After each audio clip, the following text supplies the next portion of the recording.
Baik Bapak Ibu, kita mulai kuliahnya ya. Assalamualaikum warahmatullahi wabarakatuh. Hari ini kita masuk pada pertemuan pertama materi hukum acara perdata. Ini saya dulu ya, satu dulu.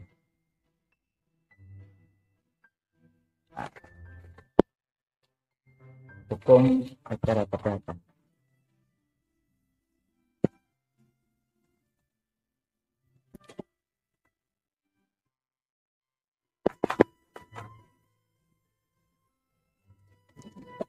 Nah, materi kita hari ini ya, pokok bahasanya adalah pendahuluan, subpokok bahasanya seperti pada slide, pengertian hukum acara perdata. Yang kedua, subpokok bahasa yang kedua adalah sifat hukum acara perdata.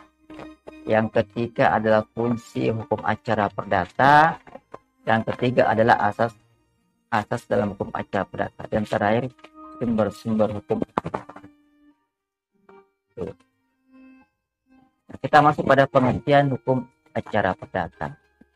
Nah, sebelum saya masuk pada pengertian hukum acara perdata, saya ingin menyampaikan satu materi supaya jangan bingung nanti ya dalam memberikan pengertian hukum acara perdata. Saya ingin mengingatkan Bapak Ibu bahwa hukum perdata itu dibagi menjadi dua. Masih ingat kan semester 3-nya? Selalu terangkan ini. Hukum perdata ada dua. Yang pertama hukum perdata material dan yang ketiga hukum perdata. Jadi mata kuliah ini adalah lanjutan dari semester sebelumnya yang kita telah pelajari, itu hukum perdata. Ya. Hukum perdata material. Nah, pembagian dua itu ya hukum perdata material dan hukum perdata formil atau hukum acara perdata. Nah, hukum perdata material itu ya kurang lebih dapat kita maknai sebagai sekumpulan peraturan yang mengatur hubungan ya, yang mengatur hubungan individu dan individu. Jadi itu singkatnya ya. Jadi yang mengatur hubungan individu dan individu. Simpelnya, masih banyak pengertian lain yang lebih panjang, tapi itu simpelnya seperti itu. Jadi dia mengatur hubungan ya antara individu satu dan individu lain, atau dengan kata lain subjek hukum satu dan subjek hukum lainnya.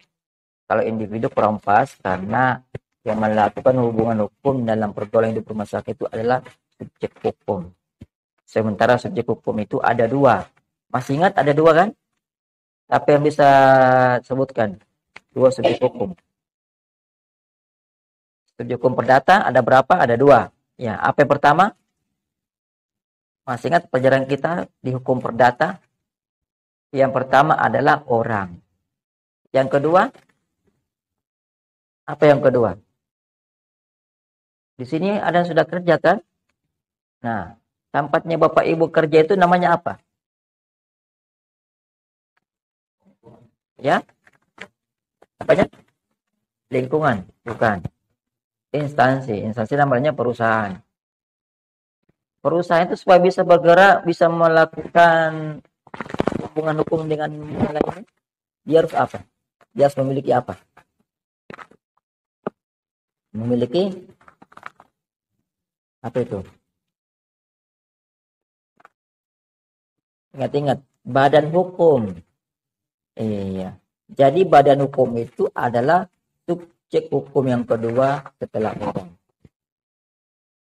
Kalau badan hukum, dia badan hukum berarti dia bisa melakukan ya hubungan keperdataan dengan pihak lain, entah itu dengan individu atau dengan organisasi lainnya. Gitu. Kalau ada yang bekerja di perusahaan tambang itu badan hukum, ya pasti ada badan hukumnya itu. Entah dia PT, ya apalagi PT itu badan hukum, harus berbadan hukum. Kalau tidak berbadan hukum maka tidak bisa melakukan penjualan kerja di bidang pertambangan. Jadi badan hukum adalah salah satu subjek hukum. Nah itu. Nah, saya ingin memberikan pengertian lain tentang jadi hukum itu pada umumnya dibagi menjadi dua, ya, hukum materi dan hukum formil. Yang kita bahas sekarang ini hari ini adalah hukum formil. Hukum formil di bidang perdata. Karena hukum formil juga ada di bidang pidana juga ada. Nah, hukum material itu, ya, secara simpelnya tadi kan hukum perdata material, ya, kasih umum lagi hukum material. Jadi hukum material itu adalah ketentuan-ketentuan, jadi suatu ketentuan-ketentuan atau peraturan-peraturan hukum yang menjadi pedoman bagi kita, bagi subjek hukum, untuk berbuat atau tidak berbuat di dalam kehidupan kita sehari-hari. Intinya di situ, ya, pedoman untuk berbuat atau tidak berbuat di dalam kehidupan kita sehari-hari. Itulah hukum material. Jadi kalau saya masuk di bidang perdata, Bapak Ibu mau melakukan perjanjian misalnya, perjanjian jual beli, itu sudah ada pedomannya. Apa yang dapat dibeli, apa yang dapat kita jual. Kalau kita sebagai pembeli, apa hak kita, apa kewajiban kita. Kalau kita sebagai penjual, apa hak dan apa kewajiban. Itu semua adalah hukum material, ya. Ya. Dia sebagai petunjuk atau pedoman supaya kita melakukan sesuatu perbuatan, boleh atau tidaknya. Dalam perjanjian, ya. Dalam perjanjian, contoh dalam perjanjian, kalau kita melakukan perjanjian jual beli, kita sebagai penjual, maka situ ada boleh, ada tidak boleh. Ada kaidah yang mengatur. Sebagai penjual, ya, kita tidak boleh menahan barang kalau orang sudah bayar. Itu hukumnya itu, ya, dalam perjanjian. Atau perjanjian itu harus kita taati. Ya, kaidah di mana? Di pasal 1338 KUH Perdata. Itu adalah bagian salah satu contoh hukum perdata material. Ya. Di pasal 1338 itu merupakan pedoman supaya siapa saja melakukan perjanjian harus taat pada perjanjian itu. Kalau mau melakukan perjanjian jual beli, lihat isi perjanjiannya. Ya. Kalau dalam perjanjian dikatakan penjual menyerahkan barang seketika setelah pembayaran, maka lakukan itu. Ketika sudah dilakukan pembayaran, dia seketika juga menyerahkan barang ini. Tapi kalau isi perjanjian berkata lain, misalnya, ya, penjual menyerahkan barang 1 minggu setelah terjadi transaksi. Jadi penjual menyerahkan barang yang menjadi objek perjanjian 1 minggu setelah transaksi pembayaran yang dilakukan oleh pihak kedua misalnya. Maka lakukanlah itu. Jangan melakukan sudah bayar orang tiba-tiba diserahkan barangnya, jangan. Kenapa? Karena bisa kemungkinan bisa merugikan lawan janji kita. Ada saja tuh. Kalau itu dilakukan nanti masuk lagi kita melanggar. Berarti kita kan tadi sudah jelas bahwa hukum materi itu adalah pedoman untuk berbuat atau tidak berbuat.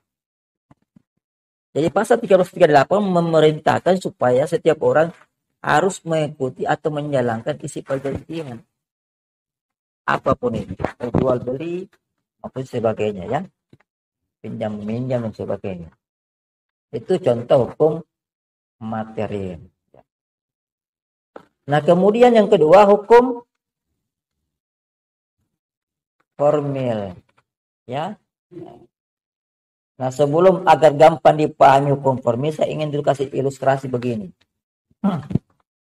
Ini sekaligus masuk di dalam pengertian hukum acara perdata, ya. Tinggalkan ilustrasinya, begini ilustrasinya. Di dalam kehidupan kita sehari-hari, kita tadi sudah tahu hukum perdata material, ya, misalnya perjanjian. Kita melakukan perjanjian di dalam KUH Perdata pasal 1338 ayat 1, ya, itu berbunyi kurang lebih begini. Semua perjanjian yang dibuat secara sah bagi kedua belah pihak berlaku sebagai undang-undang bagi keduanya. Kata berlaku sebagai undang-undang berarti dia berfungsi memaksa, mengikat. Artinya perjanjian itu harus dipatuhi oleh kedua belah pihak. Ya, asalkan perjanjiannya itu memenuhi kriteria keabsahan. Ya. Nah, tapi dalam kenyataannya tidak semua orang yang melakukan perjanjian itu taat pada isi perjanjian. Ya, kadang-kadang kita melakukan, anggaplah, ya sering terjadi. Kita membeli HP misalnya,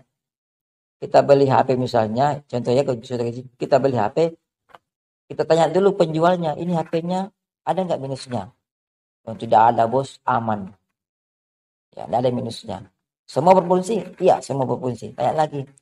Kalau nanti ada apa-apanya, ada yang tidak berfungsi, bisa nggak ditukar? Pasti dibilang, iya bisa. Begitu kita sudah beli, tiba di rumah, ternyata tidak mau keluar suaranya. Ya, mikrofonnya bermasalah. Kresek-kresek. Kita ke toko itu kembali. Dalam kebiasaannya, tokonya bilang, oh tidak bisa ditukar Pak. Karena Bapak kesini sudah 2 hari. Ya kan? Banyak alasan dibuat. Padahal kan dulu katanya bisa ditukar kan? Boleh. Berarti ini pelanggaran walaupun lisan.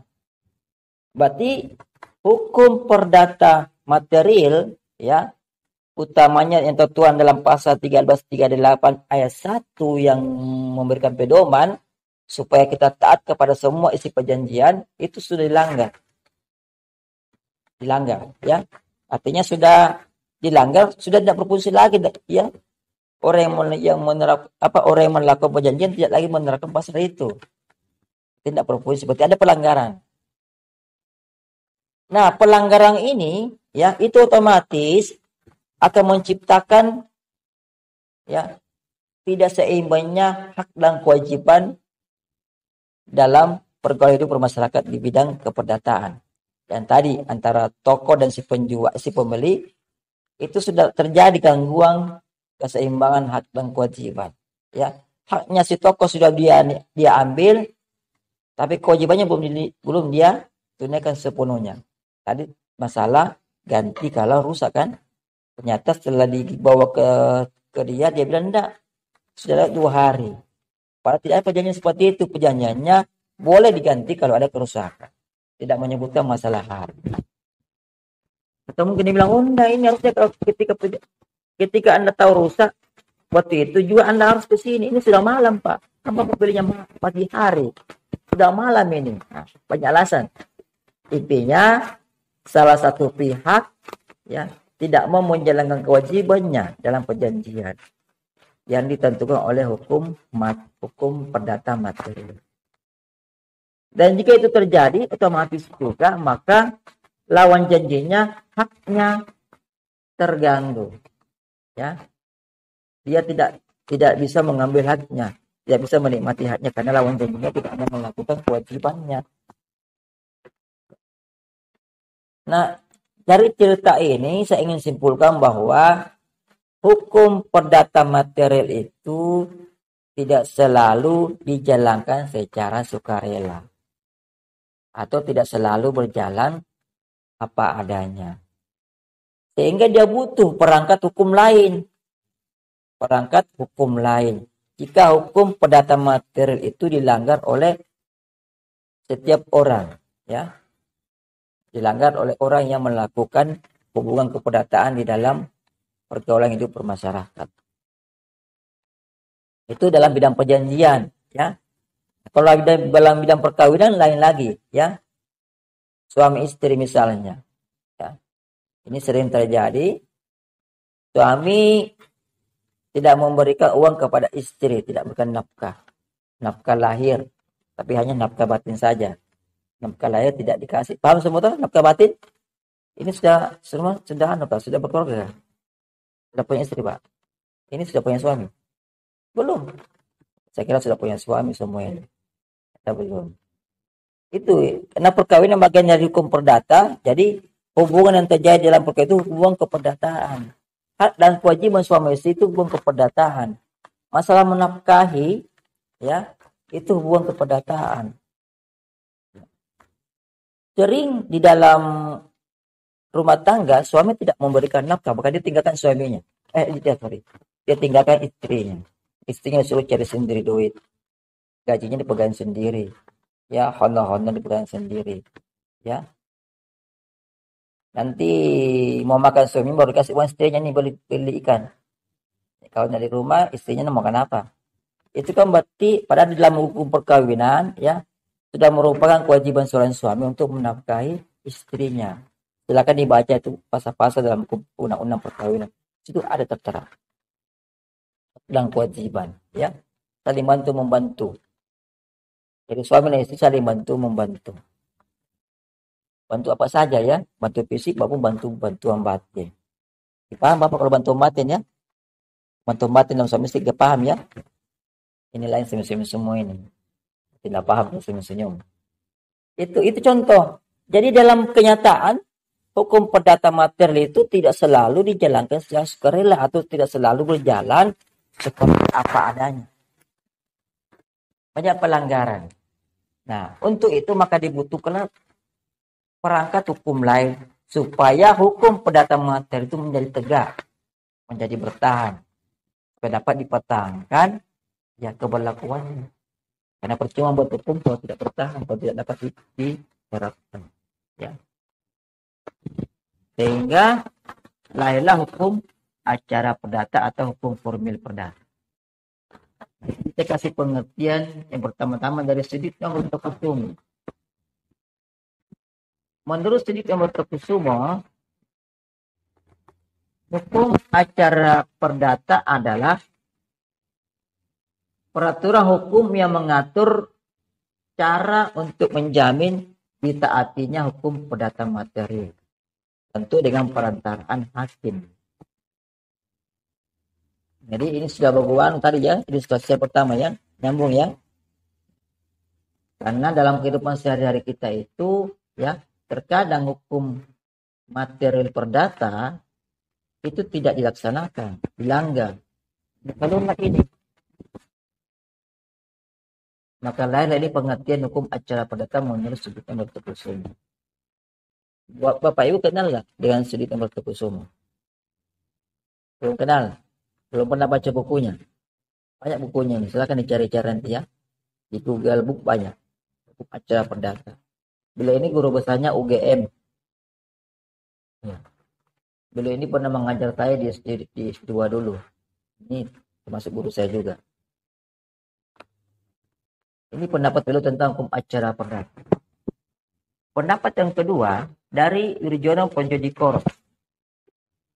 Menurut Wirjono Pronjodikoro, hukum acara perdata adalah rangkaian peraturan yang memuat cara bagaimana orang harus bertindak, baik itu terhadap maupun di muka pengadilan, dan cara bagaimana pengadilan itu harus bertindak untuk melaksanakan peraturan hukum perdata. Menurut beliau ya, ini hukum acara perdata itu adalah ya peraturan yang isinya itu mengatur cara orang bertindak di muka pengadilan. Kalau sudah bicara cara berarti bicara pokok ya. Bukan yang diatur bukan cuma orang yang mau beracara di pengadilan, tapi juga mengatur cara pengadilan melakukan tindakan untuk menyelesaikan perselisihan antara para pihak. Jadi mengatur juga hakim. Pengadilan kan isinya hakim, ya, hakim dan panitera. Jadi tidak ada ini, ya, tidak ada. Jadi dalam hukum acara perdata itu, ya, itu diatur ketentuan-ketentuan, ya, cara orang bertindak kalau mau mengambil haknya, kalau mau supaya haknya itu dipenuhi oleh lawan janji. Bukan cuma lawan janji, tapi yang menjadi pihak yang membuat dia rugi. Karena di dalam peradilan itu ya tidak hanya terkait dengan perjanjian saja, pelanggaran terhadap perjanjian. Ada pasal sejagat yang kita bilang ini kita dengan perbuatan melawan. Jadi Bapak Ibu kalau mau jadi pengacara ya cara menganalisis kasus itu, perkara itu, ya, lihat dulu, karena di dalam permohonan itu ada judulnya, gugatan apa, apakah gugatan uang prestasi atau gugatan perbuatan melawan hukum. Hanya dua judul dalam sebuah gugatan, tidak lain. Gugatan uang prestasi dan gugatan perbuatan melawan hukum. Kita lihat dulu dalam cara menganalisanya, ya. Kalau gugatannya berbunyi uang prestasi, berarti ya, kerugian yang kita timbulkan itu yang ditimbulkan oleh orang yang membuat itu positif dari perjanjian. Ada perjanjian dulu, karena terikat perjanjian. Contoh tadi adalah perjanjian jual beli handphone, ya. Si penjual sudah berjanji bahwa kalau ada cacat handphone diganti yang baru, dikembalikan. Tapi setelah cacat betulan, pembeli membawa kepada penjual bilang, "Oh enggak, sudah terlambat, Bos." Kan ada pelanggaran perjanjian, kan? Maka kalau kita buat gugatan judulnya adalah uang prestasi, ada perihal uang prestasi. Kalau ada waktu kita akan masuk sedikit simulasi cara membuat gugatan.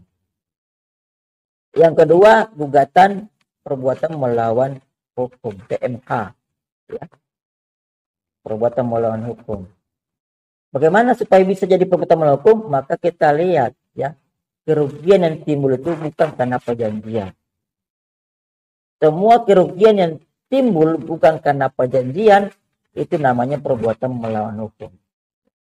Tapi berasal dari perbuatan orang lain atau perbuatan suatu institusi. Jadi lembaga juga boleh, tadi badan hukum kan, boleh digugat melakukan perbuatan melawan hukum. Kalau karena perbuatannya itu menimbulkan kerugian terhadap orang lain. Itu, ya. Itu kuncinya. Jadi jangan asal kasih masuk nama gugatannya, gugatan kompensasi pada perbuatan melawan hukum. Nanti akan ditolak, nanti akan ditahan.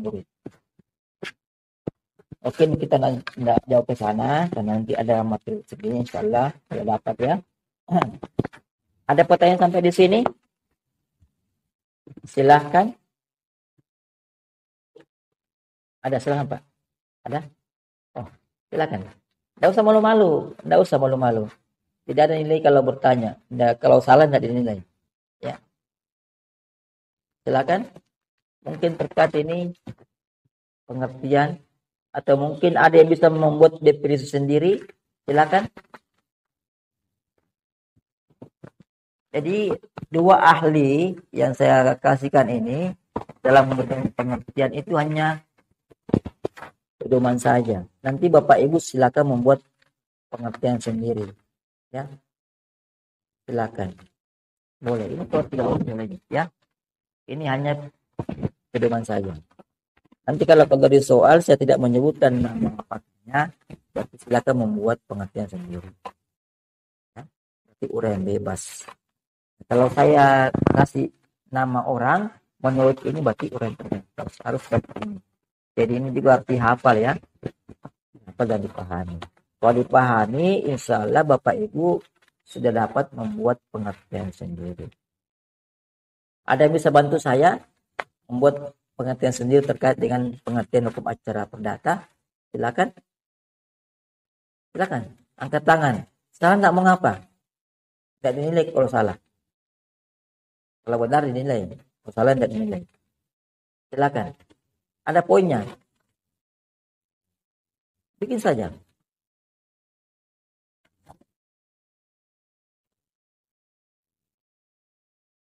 Ini segampang ini, ya. Saya bisa buat pengertian seperti ini. Hukum acara perdata adalah seperangkat peraturan yang mengatur, ya, cara untuk mempertahankan dan atau menegakkan apa yang tinggal di situ, menegakkan hukum perdata material. Jadi intinya, jadi kita harus tahu intinya dulu. Intinya di hukum acara perdata itu adalah untuk mempertahankan hukum perdata material. Supaya hukum perdata material itu berjalan. seperti apa adanya. Supaya subjek hukum yang melakukan hubungan hukum dengan pihak lain itu melaksanakan kewajibannya dan pihak lain memperoleh haknya. Nah, seperti itu. Jadi dalam hukum perdata itu bukan cuma kewajiban yang kita perhatikan, tapi hak juga diperhatikan. Di dalam perjanjian itu kan banyak perjanjian timbal balik. Hanya satu yang tidak timbal balik, itu perjanjian hibah. Kalau perjanjian hibah itu hanya satu yang punya kewajiban. Yang lain tidak ada kewajibannya. Jadi kalau perjanjian jual beli, pihak pertama ada kewajibannya, ada haknya. Ingat ya, perlu dipahami. Jadi kewajiban dan hak itu berada pada satu masing-masing pihak. Berada pada masing-masing pihak. Pihak satu, pihak kedua masing-masing memiliki hak dan kewajiban. Saya contohkan perjanjian jual beli. Saya masuk lagi tadi ke HP. Perjanjian jual beli handphone. Si penjual itu punya kewajiban. Apa kewajibannya? Bisa silakan. Apa kewajibannya penjual handphone? Kewajibannya apa? Ayolah. Memberikan HP kepada si pembeli. Apa haknya? Mendapatkan uang. Memperoleh pembayaran dalam bentuk uang. Kan? Atau bentuk lainnya ya. Jadi kan perjanjian itu bersifat terbuka. Jadi boleh memperjanjikan pembayaran dalam bentuk apa saja. Bisa uang, ya. Bisa ganti tenaga dan sebagainya. Atau jasa dan sebagainya. Itu hak dan kewajibannya. Kalau pembeli, apa kewajibannya?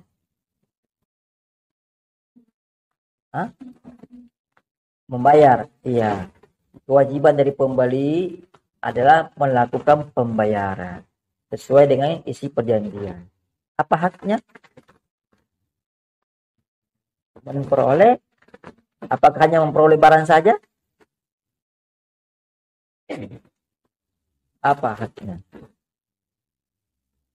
Bukan sekedar memperoleh barang. Sebenarnya memperoleh barang itu gampang. Memperoleh barang yang diperjanjikan. Tapi sebenarnya yang menjadi haknya adalah selain memperoleh barang, haknya dia yang paling intinya adalah menikmati fungsi dari barang yang dia beli. Jual beli. Menikmati. Coba kalau kita beli handphone, ya bisa nelpon. Tapi bisa nelpon, kan ada penerima, ada pengirim kan? Ya, bisa chat-chatan. Oke semua, ya. Tapi ada kendalanya. Ketika mau dicas, casnya berkedip-kedip, lah baru masuk. Ya. Sama-sama tetangga, sama-sama mereknya, sama-sama mahalnya. Tetangga kalau ngecas handphonenya 2 jam, kita ngecas handphone 5 jam. Berarti apa yang kurang? Ada yang kurang kan? Menikmati fungsi dari barang itu tidak full. Ya. Tidak full, jadi ada rasa tidak puas. Kenapa begini? Mahalnya dibeli baru 5 jam dicas. Tunggu lagi 5 jam. Tapi ada tidak puasa. Berarti intinya itu, ya. Hak yang paling utama dari seorang, ya, dalam perjanjian itu adalah menikmati, ya, objek yang menjadi barang yang menjadi objek perjanjian, mampu menikmati. Tentu menikmati sebagian fungsinya, bukan sebagian, sepenuh dari fungsinya. Kalau sebagian saja, ya, sehingga lahirlah ini hukum acara perdata. Kan karena begitu dalam kehidupan sehari-hari kita itu, ya kita hanya mampu menikmati sebagian dari perjanjian itu. Tadi contoh kecil tadi perjanjian jual beli handphone, ya kan? Ya. Tidak bisa menerima. Kita ditelepon, halo. Orang lain mampu dengar, tapi kita tidak mampu dengar. Ya, karena penerimanya tidak mampu. Berarti handphonenya bagus, tapi kualitasnya kurang. Itu yang kita, ya, yang tidak dinikmati oleh pembeli. Jadi intinya adalah yang paling inti adalah menikmati fungsi dari barang yang menjadi objek kalian jual. Kecuali sesuai dengan lain ya, si penjual jujur. Di dalam hukum perdata itu ada kewajiban si penjual untuk menanggung ya, menjamin cacat tersembunyi. Paham cacat tersembunyi? Cacat yang tidak nampak kasat mata. Ini bagus. Ya, bagus. Itu kita pagunakan, ada paling kurangnya ini barang. Itu dengan cacat yang tersembunyi. Itu kewajiban penjual untuk menanggung, dikembalikan. Walaupun tanpa perjanjian. Selama itu menjadi cacat tersembunyi. Oke, kita lanjut. Nah, kita masuk pada materi yang kedua. Sifat hukum acara perdata. Nah, sifat hukum acara perdata itu yang pertama adalah mengikat. Ya, atau imperatif. Kalau istilah ilmiahnya imperatif. Imperatif itu memaksa.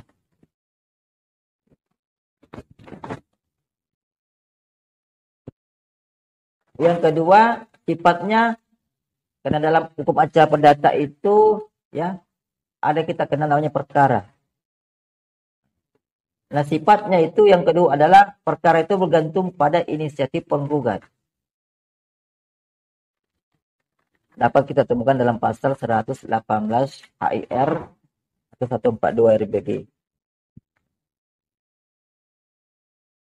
Arti sifatnya sini yang kedua ini adalah perkara bergantung pada inisiatif penggugat. Artinya ya, bukan hakim yang meminta perkara. Bukan pengadilan yang meminta perkara. Tetapi ada tidaknya perkara itu masuk ke pengadilan itu tergantung kepada penggugat. Tergantung kepada penggugat. Penggugat itu sudah tahu nggak artinya apa? Orang atau subjek hukum yang penggugat, dasar katanya gugat. Ya. Ya. Kata kerjanya menggugat. Walaupun berarti orang yang melakukan. Orang yang menggugat, ya. Jadi penggugat itu subjek hukum yang melakukan gugatan. Jadi ada tidaknya perkara masuk pengadilan itu, ya itu tergantung kepada penggugat. Mau nggak dia menggugat?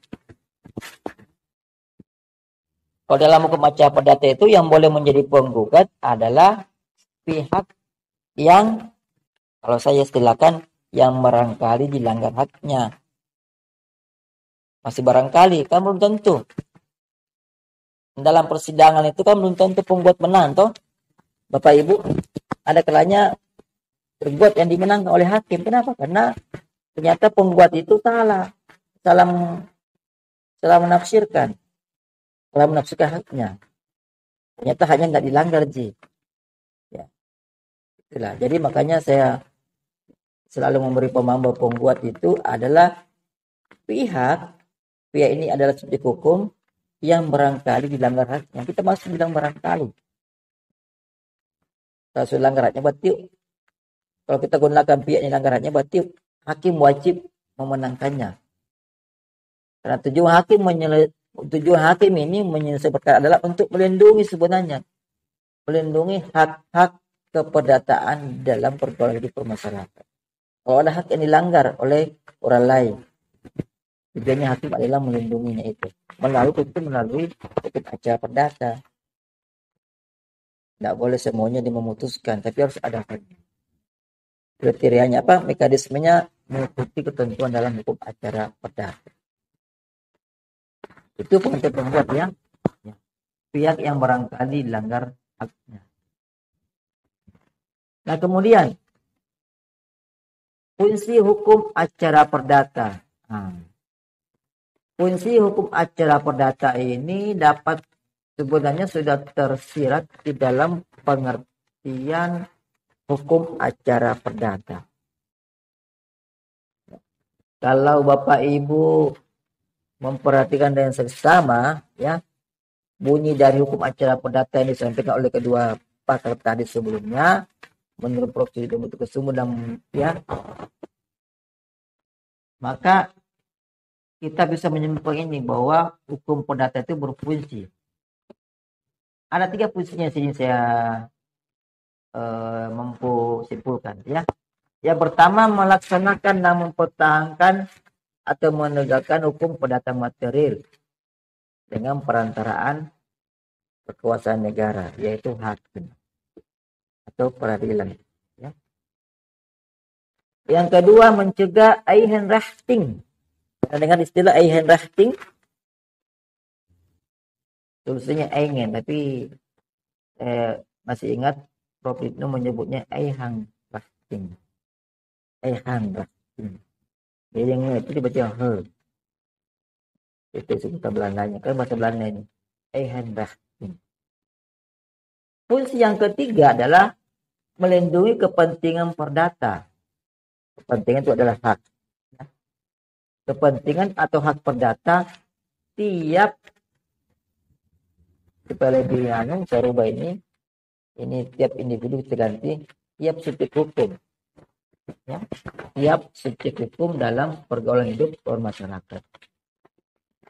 Terganti dulu ya sebagai istilahnya yang jadi individu terganti subjek hukum ya. Paham kenapa terganti subjek hukum? Paham? Kalau saya bilang individu, berarti ada yang tidak masuk tuh? Siapa? Betul badan hukum, sehingga saya ganti supaya ini materi sempurna.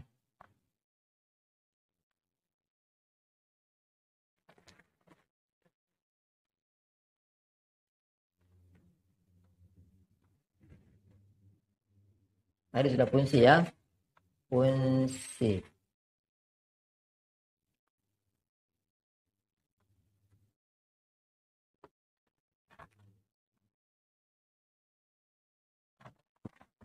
Fungsi hukum acara perdata.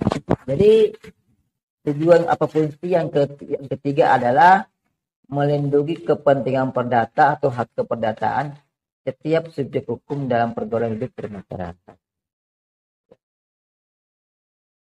Dalam pergaulan. Jadi pergaulan ini adalah ya masuk dalam makna melakukan hubungan keperdataan. Entah itu perjanjian, entah itu perkawinan, ya, dan sebagainya.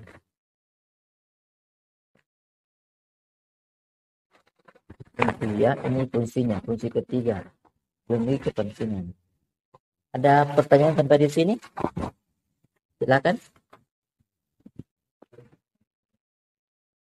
Ya, terima kasih pertanyaan. Tinggal yang saya tidak tulis di sini, tidak ada bertanya. Alhamdulillah tujuan saya tercapai. Jadi Eisenrechting dalam persamaan kata dengan Indonesianya adalah perbuatan menghakimi sendiri. Perbuatan menghakimi sendiri itu persamaan katanya. Atau main hakim sendiri. Main hakim sendiri. Yang perlu diketahui atau kita ingat bersama bahwa dalam hukum kita itu ya baik itu dalam lingkup perdata maupun pidana dan lain-lainnya kita dilarang Eisenrechting. Dilarang melakukan perbuatan main hakim sendiri. Ya kan? Apa tujuannya kita dilarang main hakim sendiri? Tujuan utamanya adalah supaya ketertiban itu terjaga. Coba bayangkan kalau main hakim sendiri, ya. Ada orang minjam uang. Yang minjam uang ini anggaplah orang kayak saya lah ya, yang burinya tidak kekar. Kayak saya begini. Pinjam uang sama orang yang burinya kekar, tinggi besar, tegap. Sekali itu pukul tembok, hancur temboknya. Ya, saya minjam sama dia. Kebetulan di cicilan-cicilan kedua ketika saya lagi tidak ada uang. Ya, kebetulan gaji terlambat keluar. Umpama ya, gaji telat keluar. Saya nak bayar cicilan. Sampai cicilan kelima, saya masih menunggak. Eisenrechting diterima, dibenarkan oleh hukum. Datang itu yang kasih pinjam saya uang. Apa yang harus dilakukannya kalau Eisenrechting? Menengok sendiri, bayar utangmu. Maaf bos, ada uangku hari ini. Bayar sekarang. Bayar tidak? ada uang Pak. Apa yang lakukannya orang itu pasti memukul. Memukul itu namanya handwriting. Walaupun tujuannya untuk meminta haknya sendiri. Ya kan? Itu handwriting. Kalau itu terjadi, maka siapa yang kuat, dialah yang menang. Dia menang. Nah, kalau yang dipukul tadi dipanggil teman-temannya, terjadilah perkelahian. Ya. Muncullah ketertiban dalam bermasyarakat. Sehingga dalam hukum apa saja, termasuk hukum perdata, di saat kita ingin meminta hak kita dan hak kita itu terhalang oleh lawan janji kita, dan kata lain lawan janji tidak mau memberikan hak kita, kita jangan menghakimi sendiri. Kita jangan langsung panggil preman kah, jangan. Kita diminta memasukkan gugatan. Tadi pasal 18. Ya. Jadi saya selalu maksud itu adalah pedoman bahwa siapa yang dilanggar haknya, ya boleh mengajukan gugatan ke pengadilan negeri. Ya. Ingat ya PN, ya masukkan gugatan ke polisi. Kalau itu, ya polisi itu pidana, tapi ke PN. Kalau hak dalam bidang perjanjian. Jadi handwriting dilarang, handwriting sangat dilarang. Karena bisa itu tadi mengganggu ketertiban. Ya. Jadi perbuatan menghakimi sendiri. Atau dengan kata lain, handwriting adalah suatu perbuatan yang bertujuan untuk meminta hak, ya, meminta hak kepada orang lain yang melanggar haknya dengan jalan tidak melalui perantara negara. Jadi semua harus perantara negara. Kalau kita melakukan perjanjian, kita kasih utang orang yang berutang tidak mau bayar, kita sudah tagih, berarti darah menagih ya, tetap dibolehkan mengenai itu hak kita tuh, tagih, tapi tagih jangan terasa. Kita bujuk, perlu silakan, dibujuk, kita negosiasi, lobby, tapi kalau semua sudah buntu, barulah kita memasukkan gugatan ke pengadilan. Tapi kalau kita buntu, kemudian kita pukul orangnya, dan cerita itu, walaupun hak kita yang kita ambil, apalagi kita angkat barangnya, yang cara paksa, ya, tanpa persetujuan dari yang bersangkutan, itu namanya handwriting. Dan itu dilarang dalam hukum kita. Pakai handwriting ya. Nah, sekarang asas hukum acara perdata. Kurang lebih di sini ada 7 asas di dalam hukum acara perdata. Yang pertama, hakim bersifat menunggu. Ya. Hakim bersifat menunggu, dalam istilahnya kita kenal dalam istilah iudes ne procedat ex officio. Ya. Hakim bersifat menunggu. Apa artinya hakim bersifat menunggu? Ya. Artinya ini berhubungan dengan sifat hukum acara perdata yang saya terangkan sebelumnya. Hakim bersifat menunggu artinya inisiatif untuk mengajukan gugatan, ya, dari orang yang barangkali dilanggar haknya tergantung kepada penggugat. Tergantung dari orang yang barangkali dilanggar haknya itu. Inisiatif, keinginan, ya. Itu artinya hakim bersifat menunggu. Jadi hakim tidak boleh teman-teman hakim, ya, seperti apa? Dia malah membuat gugatan, ya, tidak boleh. Tapi ketika masuk gugatan ke pengadilan, ya, dan gugatan itu tidak sempurna, hakim diberikan kewenangan untuk memberikan saran-saran kepada penggugat, perbaikan.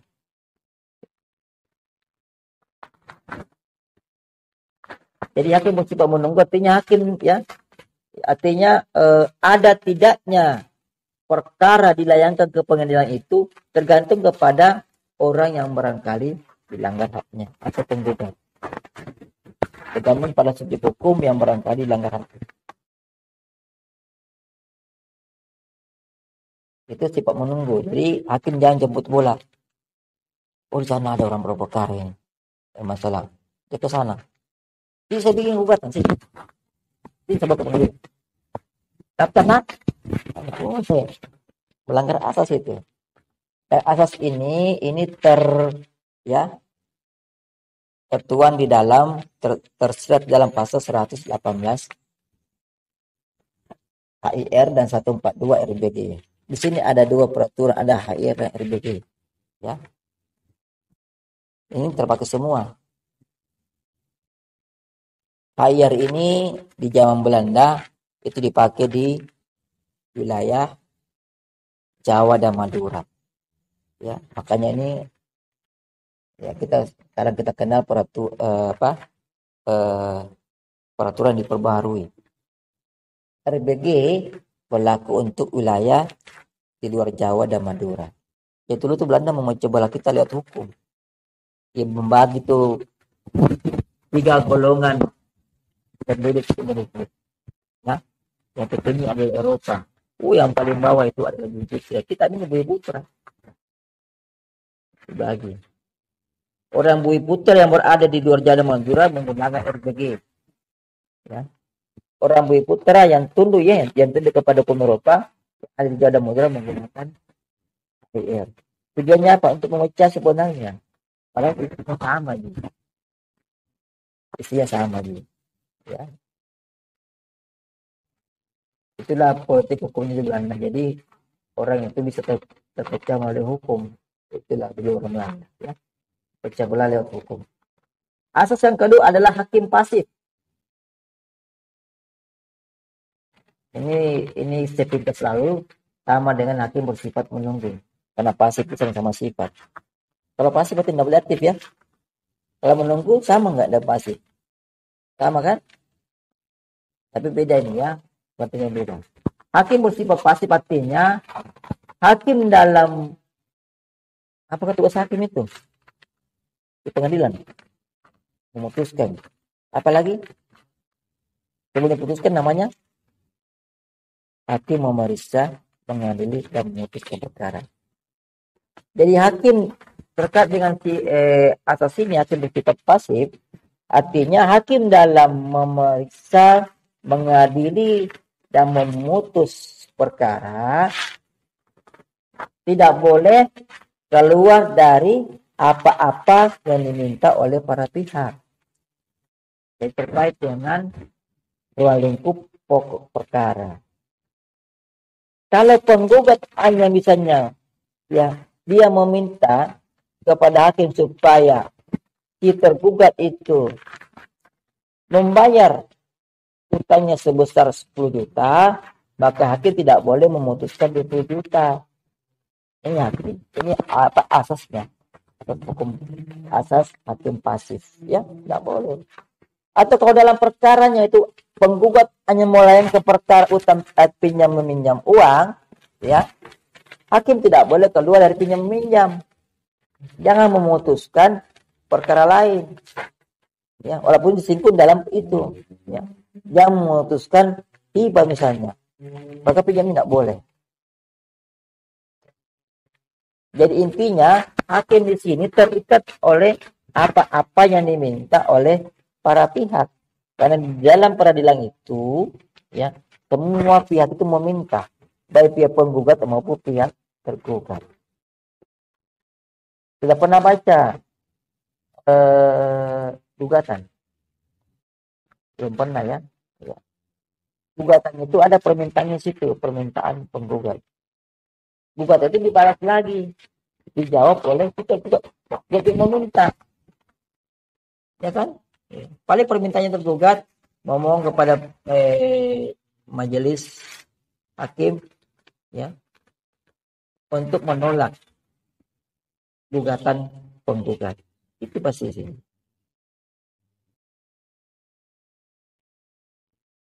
Atau tambah lagi, ya, penolak yang menyatakan kita nanti kita sebagai pengacara. Jadi hakim terikat oleh itu. tidak boleh memutus tidak boleh memutus perkara melebihi apa yang diminta oleh pada pihak, utamanya penggugat. Kalau objek yang diperkarakan itu misalnya rumah dan penggugat meminta supaya rumah itu dikembalikan kepada penggugat, ya tidak boleh lagi menambah-nambah. Ada rumah, misalnya ada perkara yang kosong itu, bisa ada kebun tambah lagi beserta kebun yang di belakang rumah. Boleh, tapi mulai melampaui. Jadi ini pembatasan buat hakim dalam memeriksa, mengadili dan memutus perkara. Kalau saya pikir mungkin juga untuk bagusnya ini hakim tidak banyak pikir, tak? Bagusnya itu tidak banyak pikir. Ini saja yang ditelaah. Jadi tidak menggalar ini tujuannya supaya perkara yang diajukan tidak merembes ke mana-mana, ya, fokus. Kemudian asas sifat terbukanya persidangan. Artinya hakim dalam membuka persidangan itu harus menyatakan, ya, dan dibuka untuk umum. Kalau perkara, ya, ini kalau sedang menggelar perkara, lalu begitu. Tapi asas ini tidak berlaku untuk semua perkara. Ada perkara lain yang oleh undang-undang memang dibolehkan hakim menyatakan tertutup untuk umum. Misalnya apa? Perkara apa misalnya? Perceraian. Ya, perceraian rata begitu. Kenapa perceraian ditutup untuk umum? Karena bahaya kalau bukan untuk umum. Mau semua orang menonton, tahu orang bercerai, tak? Apalagi ibu kalau bercerai itu bongkar semua aibnya suaminya, ya kan? Apalagi kalau suaminya melawan, ya, dia bongkar semua. Kan malu. Supaya ini melindungi, supaya jangan malu yang berperkara itu. Emosi-emosinya. Apalagi kalau alasannya suaminya istri mengajukan cerai karena suaminya tidak sanggup memberikan nafkah batin, malu itu biasa berlaga, ya.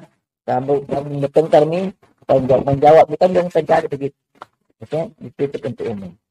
Atau masalah lain, kalau dalam hukum pidana biasa masa pencabulan, itu kan kita tanya, ya, biasa korbannya kita tanya, sehingga itu untuk umum. Jadi atas ini, ya, tidak hanya berlaku di hukum acara, tapi berlaku di hukum lain, acara pidana berlaku, ya.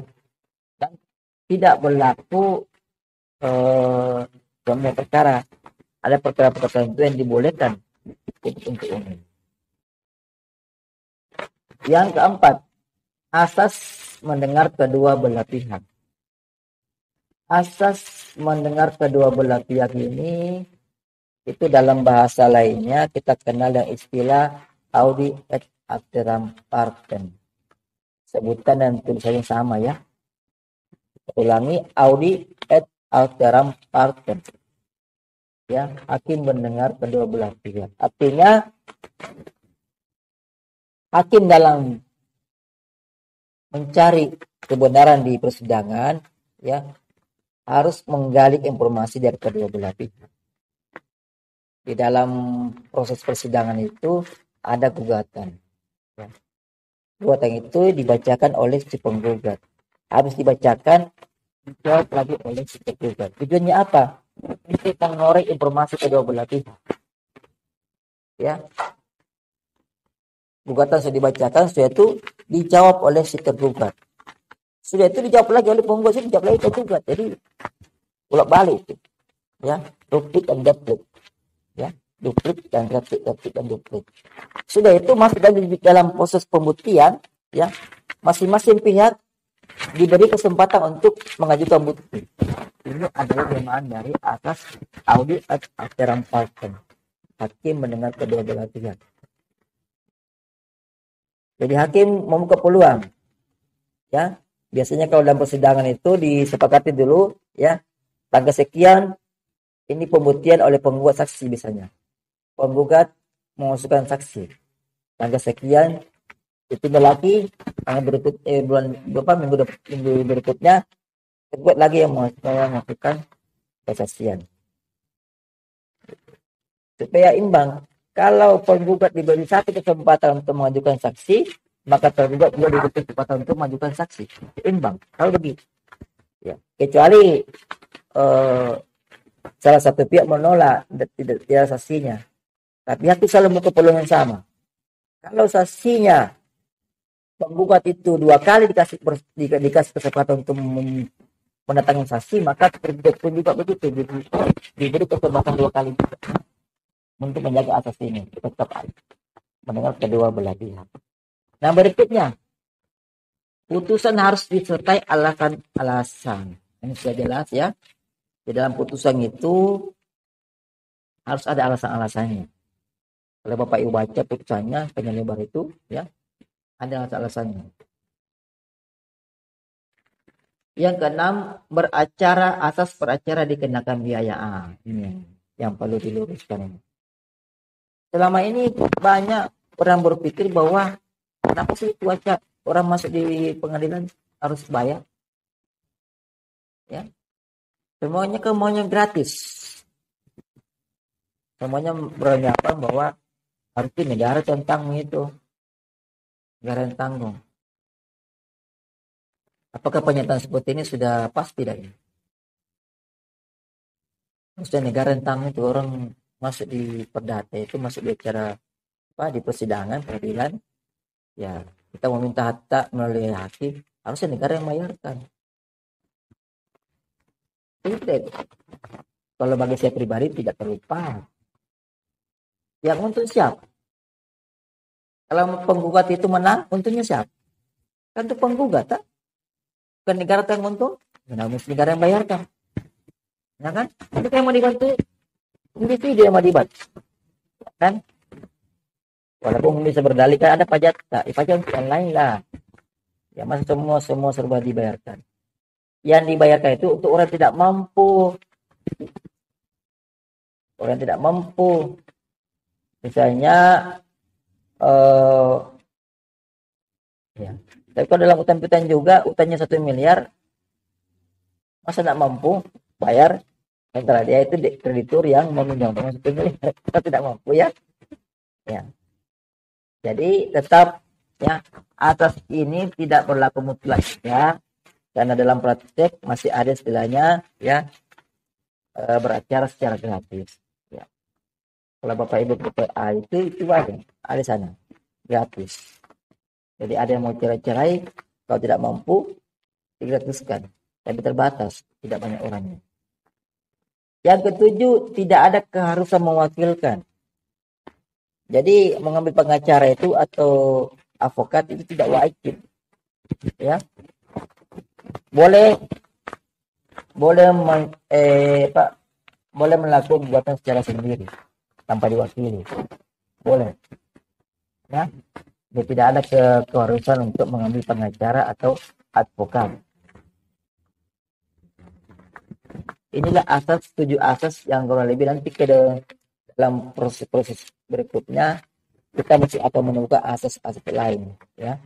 Tapi ini yang pertama, asas-asas hukum acara perdata yang terkait dengan nanti cara beracaranya ya. Tidak ada keharusan mewakilkan, itu asas yang terakhir. Yang terakhir ya, yang ketujuh dalam materi kali ini. Dia tidak ada keharusan. Jangan selalu menganggap bahwa kalau kita masuk ke pengadilan menggugat harus ada pengacaranya. Tidak harus. Apalagi kalau Bapak Ibu ini sudah belajar hukum, ya tidak perlu pakai pengacara, kan tahu sendiri. Ya, tahu sendiri. Lama kelamaan dan tahu. Tidak perlu. Pengacara itu diambil karena terkadang orang tidak tahu cara bimbingan. Ya, atau kalau Anda tergugat, Anda tidak tahu cara membuat jawaban. Padahal itu kan ada format bakunya. Gampang sih. Ada format bakunya. Dan banyak di Google. Ya kan? Itu saja. Gugatan uang prestasi. Lot. Muncul semua. Kita dipilih-pilih kayak pas ini. Tinggal kita rubah saja nama-nama penggugatnya, nama tergugatnya, alamatnya. Kemudian substansinya kita rubah. Tapi juga tetap membutuhkan teori. Inilah kenapa Bapak Ibu belajar hukum acara perdata. Nanti pertemuan berikutnya nanti akan masuk materi ya, kriteria gugatan yang harus ada. Ketiga yang utama yang harus ada. Itu kalian kuasai, Bapak Ibu kuasai itu, baru bisa bikin gugatan dengan cara melihat gugatan lain. Ya, kalau itu tidak dikuasai, walaupun Bapak Ibu melihat bentuk gugatan, tidak akan bisa membuat gugatan. Bingung. Yang mana ini? Yang mana ini? Ya, kalau sudah kuasai materinya hukum acara perdata, insya Allah ya, Bapak Ibu bisa membuat gugatan sendiri. Ya, walaupun awal-awalnya dia bantuan meniru gugatan yang sebelumnya dari Google. Itulah yang sekarang masa teknologi ini. Semua bisa didapatkan. Nah, terakhir, hukum atau sumber hukum acara perdata. Sumbernya ini ada pada HIR,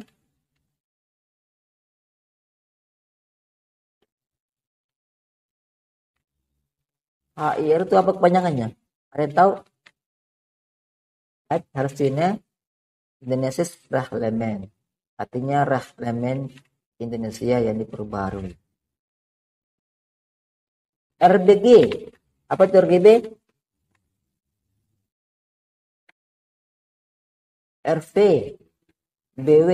Nah, BW ini hanya untuk buku 4-nya ya. Jadi buku 4 BW itu adalah sumber dari hukum acara perdata. Buku 1, 2, dan 3 bukan. Tidak masuk dalam sumber hukum acara perdata. Apa maksud sumber ini? Sudah belajar di semester 2 PHI sumber hukum. Apa arti pengertian sumber hukum? Secara singkatnya dulu, saya mau tanya dulu. Saya tanyakan semester 2 ini jadi wajar tak? Saya kembali. Kan Bapak Ibu sekalian semester 4 nih. Nah, saya tanyakan semester 2-nya lagi. Apa itu sumber hukum? Nah, itu sumber hukum acara perdata. Sumber hukum artinya tempat apa itu? Tempat kita menemukan hukumnya. Itulah sumber hukum. Ini artinya ya. Jadi kalau kita mau ya tahu ketentuan dalam hukum acara perdata, kita lihat ini ya, RBG. Kita mau cara memasukkan gugatan, cara gugatan dimasukkan ke mana, siapa-siapa yang bisa menjadi penggugat, apa-apa saja isi gugatan, persyaratannya. Bukanlah HIR dan RBG. RT ya. Salah satunya nih. Kalau kita mau tahu ya bagaimana ya, saksi itu bagaimana ya, berapa saksi berbicara dalam saksi, lihat HIR RBG. Pembuktian ya. Kalau kita mau tahu hak-hak dan kewajibannya hakim, ya undang-undangnya ya, undang-undang tentang kehakiman dan banyak lagi. Itu maksudnya sumber hukum acara perdata.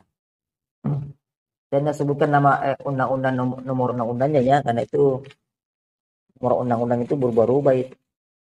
Biasakan saya sendiri yang terbaru. Termasuk juga SEMA. SEMA juga itu adalah sumber hukum acara perdata, karena SEMA banyak mengeluarkan ketentuan-ketentuan ya tentang cara beracara di pengadilan. Banyak. Sampai sini ada pertanyaan? Ada? Kalau tidak ada, maka pertemuan kita hari ini sekian. Mudah-mudahan minggu depan lagi masih ada ya. Masih ada penambahannya menurut saya. Jangan kayak begini. Ini berapa orang sih?